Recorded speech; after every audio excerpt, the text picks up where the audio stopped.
ministro Barroso anunciou a aposentadoria ontem, 8 anos antes da compulsória, que seria aos 75 anos, o que vai dar ao Lula a possibilidade de indicar mais um ministro. Sim. Então, nos bastidores, já tem 2 nomes favoritos, um do advogado-geral da União, Jorge Messias, respaldado ali praticamente por todas as alas do PT. Para quem não lembra, o Jorge Messias é o Bessias, daquela ligação da Dilma para o Lula, vazada pelo Sérgio Moro durante a Lava Jato. Tchau, querida. Pois é, mas no STF e em parte do Senado tem outro nome favorito, que é o do seu conterrâneo, o senador Rodrigo Pacheco, do PSD de Minas, que deve ter como principal articulador ali o ministro Alexandre de Moraes. Mulher mesmo nessa lista não tem, né? Uma demanda antiga, mas tem uma, diga. Tem uma. Maria Elisete Rocha, que é a presidente... Maria Elizabeth Rocha, que é a presidente do do Superior Tribunal Militar. E ela representaria certamente um avanço de gênero ali no STF, né? Eu sou muito fã da Carmen Lúcia, ela também é nossa conterrânea lá, como ela diz, ela não é mineira, ela é gerazeira, né? Geraizeira, mas a Carmen Lúcia me parece um dos belíssimos quadros que o STF já teve e tem. Esse é o nome de mulher que aparece. Os outros 3, eu acho que ainda é importante citar o Bruno Dantas. Né? O Bruno Dantas, ele é o atual presidente do Tribunal de Contas da União, tem um perfil técnico, tem reputação jurídica, ele tem uma menor visibilidade política, tem menos apoio político e ele já teve também um fato que é reconhecido, que é uma baixa conexão com o Senado. Realmente, eu diria que o Jorge Messias é o candidato in pectore do Lula para o STF. Do mesmo jeito que o Rodrigo Pacheco é o candidato in pectore do Lula para o governo de Minas Gerais. E aí eu acho importante nós analisarmos aqui para o Canal Meio, a partir desse mineiro, o seguinte: há um vazio em Minas Gerais. No campo do bolsonarismo, você tem fila e congestionamento. Ou seja, nas pesquisas para o governo estadual lá em Minas Gerais, o senador Cleitinho, ele aparece nos primeiros lugares, né? Ele está colocado lá, e o vice-governador Matheus Simões, que está de malas prontas do Partido Novo para o PSD de Gilberto Kassab e que recebeu recentemente a medalha bolsonarista imbrochável, imorrível e qualquer outra, incomível, incomível, ele também se coloca aí como um candidato que quer contar com o bolsonarismo para chegar ao governo de Minas Gerais. Então, você tem 2 candidatos que contam com a simpatia do bolsonarismo. O que as pesquisas quantitativas e qualitativas mostram? Há um vazio no campo do eleitor moderado, do eleitor de centro e do eleitor de esquerda em Minas Gerais. Nós estamos falando aí de mais da metade, obviamente, do eleitorado mineiro, que, portanto, fica olhando para ver em quem vai votar para governador, dado que os outros acenam muito para este campo mais à direita, mais ao bolsonarismo, mais a essa ideia de política. O Rodrigo Pacheco era, portanto, um candidato, e pode vir a ser um candidato, que unifique esses 2 campos. Se ele vai para o Supremo Tribunal Federal, esse espaço fica a ser preenchido. Então, assim, se você é mineiro, tem mais de 30 anos de idade e não é bolsonarista, atenção, você pode ser candidato. Aliás, vou me lançar aqui no Canal Meio, entendeu? Estou filiado, tenho mais de 30 anos. Então, se eu concorrer, eu já estou numa vantagem, porque eu não sou bolsonarista, né? Eu sou moderado, e aí a gente pode começar a conversar. E por que eu digo isso aqui para vocês? Porque o meu palpite é que o Rodrigo Pacheco, ele tem algumas vantagens em relação ao Messias. A principal vantagem é um senador que, por acaso, preside o Senado Federal e tem o apelido de o Alcolumbre. O senador Davi Alcolumbre, ele é um aliado de primeiríssima hora do Rodrigo Pacheco.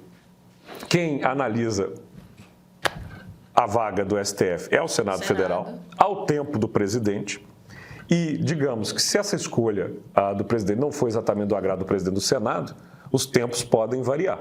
E o Rodrigo Pacheco, conversei com ele na semana passada, ele obviamente tem um coração dividido nessa história. Ser governador de Minas é ocupar o segundo cargo mais importante da República Federativa do Brasil, depois do presidente. Todo mundo sabe disso, né? Presidente, governador de Minas. Não tem nada mais importante do que isso. E ele também é um advogado, gosta, né, muito da área jurídica e sonha também com uma cadeira de ministro do STF. Eu não me lembro, pelo menos na política recente, de algum homem público que, num patamar da vida, tem essas duas opções diante de si. Seja, ou disputar um governo estadual ou estar numa cadeira do STF. O Flávio Dino... Não, mas ele não precisou optar. É isso que eu ia falar. O Flávio Dino, ele era o governador do Maranhão e, ao concluir este governo, pôde saltar para o ministro, STF. No caso dele, ele não tinha as duas opções, ou uma ou outra. Essa que é, porque no caso a eleição acontece no ano que vem e a vaga pintou agora com essa aposentadoria do Barroso. E o que eu escuto é que a decisão do Lula não vai se demorar. Então, sobretudo o eleitor de Minas Gerais fica atento, é claro, Magno, mas é o eleitor brasileiro, porque vocês também se recordam que quem ganha em Minas ganha no Brasil. Pelo menos desde as eleições de 89, né? Ou seja, Minas por ser uma unidade da federação muito diversa, com seus 853 municípios, em que o Vale do Jequitinhonha se compara com a Bahia, o sul do estado está próximo de São Paulo, o Triângulo, o norte ali estão próximos de Goiás, a Zona da Mata do Rio de Janeiro. A gente tem um Brasil dentro da mineiridade e, portanto, a eleição lá, ela já tem os seus peões no tabuleiro no ponto de vista nacional.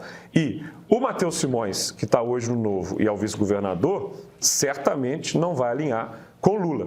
Ele não está do lado dele, ainda não se sabe qual é o candidato nacional, mas se ele for mesmo para o PSD, e essa é uma outra rinha de gente grande, porque quem está no PSD hoje é o próprio Rodrigo Pacheco, né? Ele é um senador pelo PSD. Então, a chegada do Matheus no PSD coloca já dois candidatos numa mesma legenda. Ele sendo candidato, pode ter aí o candidato que o Kassab anda querendo atualmente, que é o Ratinho, né? Então você teria um alinhamento do candidato a presidente Ratinho com o candidato ao governo Matheus Simões, né? O Cleitinho é um candidato que está com uma intenção de voto grande, mas ele está no Republicanos, cujo nome é o Tarcísio, e a gente falou aqui no programa passado, no anterior, que em tese, neste momento, está fora do jogo, recuou para ser candidato à reeleição.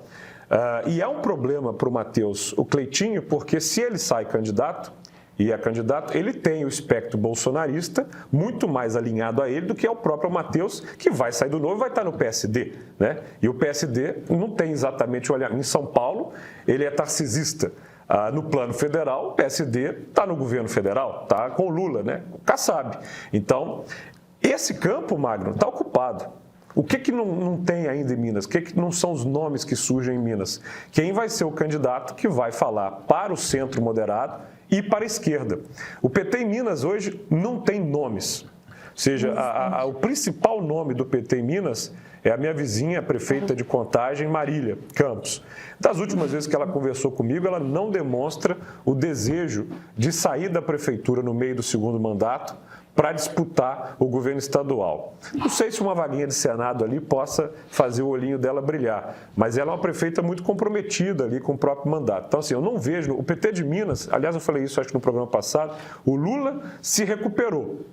Né? O Lula, a popularidade vai subindo. O PT segue um partido Lula-dependente, né? Tem o Lula como a principal liderança, mas na hora que você vai observar no campo das unidades federativas brasileiras, não há lideranças à esquerda que vão surgir. Então, no PT não vejo lá essa situação acontecendo. O Alexandre Calil, que foi prefeito de Belo Horizonte, se filia na semana que vem no PDT, que é um partido mais à esquerda. Com essa retirada do Rodrigo, muito do seu bem, talvez ele se coloque, mas já escutei também que o Calil, mais do que o governo, está mirando uma vaga no Senado Federal, né, que é uma outra disputa que está muito confusa em Minas Gerais. Você tem muitos nomes querendo disputar o Senado. E por que isso tudo é muito importante para o Lula? Porque você tem um cara que está querendo uma vaga no Supremo Tribunal Federal, que tem o apoio do presidente do Senado, o Davi Alcolumbre, e ao mesmo tempo ele precisa resolver uma situação no palanque mais fundamental para a reeleição dele, que é Minas Gerais. No entanto, o que Lula tem feito nas últimas 2 escolhas desde que assumiu o 3º mandato? Não escutou ninguém e fez a escolha que ele quis. Sim. Eu conversei com 2 pessoas do campo jurídico próximas ao presidente Lula e elas me disseram...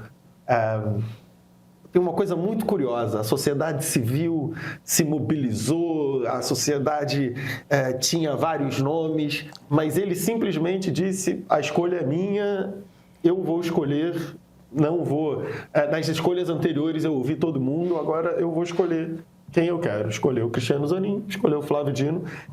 Então eu acho que se as indicações de Lula até hoje, nesse 3º mandato, forem um sinal de alguma coisa, ele vai de Jorge Messias, que é o candidato dele para essa vaga no Supremo Tribunal Federal. Eu vou fazer uma coisa aqui que eu não costumo fazer. Eu espero que o Pedro ainda esteja assistindo.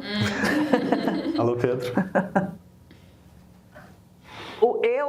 O ponto, para mim, mais decepcionante do presidente Lula são as escolhas dele para o Supremo Tribunal Federal. De longe. Eu acho o Flávio Dino um bom ministro do Supremo Tribunal Federal. Acho ele uma escolha política inteligente e ainda assim fico profundamente decepcionada. Tanto por ser mulher, e eu acho que o fato de que o Lula não indica mulher é uma traição às mulheres todas, sejam elas de esquerda ou não, e a pauta particularmente feminista, feminista do ponto de vista da esquerda. É uma traição absurda, porque o feminismo de esquerda, o feminismo não é de esquerda ou de direita, mas tem um pedaço do feminismo que está na esquerda e que sempre fingiu que não viu ou relevou essa traição. E segue sendo traída. Eu acho isso uma traição absurda. Isso posto, tem um segundo ponto das escolhas do Lula que me incomoda muito. E que aí eu tendo a botar uma camadinha de cinismo por cima, mas não como analista política, né? Mas assim, como uma pessoa cínica que eu me tornei depois de entender Brasília. Que é o fato de que isso não é privilégio dele, mas é o nível de personalismo dele para escolher e que tem a ver com isso que você falou. Ele botou eu acho pessoal. Que nos 2 pontos, nas 2 escolhas deste mandato, eu ainda encontro politicamente mais argumentos de defesa pro Dino. Tem mais lógica política a escolha do Dino, a meu ver. E até, eu acho que ela vai até um pouco além do personalismo. Eu acho que ela tem mais a ver com o projeto, com a visão de mundo e o projeto de poder e de visão política. O Cristiano Zanin é injustificável por nenhum ângulo. Não tem a não ser o da lealdade. E este não é um critério aceitável para a escolha de um ministro do Supremo Tribunal Federal. Vem conferir agora o melhor do meio. Com Plano Premium Mais Cursos, você acessa todo o acervo de conteúdos do meio, incluindo cursos de História, Política, Inteligência Artificial, Arte e Comunicação. E acabamos de lançar nesse acervo as aulas do curso sobre História da Arte, O Tempo e o Agora, com Yuri Quevedo, curador da Pinacoteca de São Paulo. É uma viagem que vai desde a perspectiva renascentista até as imagens que você vê hoje nas redes. E quem assina o Premium Mais Cursos também recebe a news diária mais cedo, tem acesso ao catálogo exclusivo do streaming e lê as matérias e entrevistas especiais com o nosso time de jornalistas e convidados. Tudo isso por R$ 70 por mês. Experimente em nomeio.com.br/seja premium.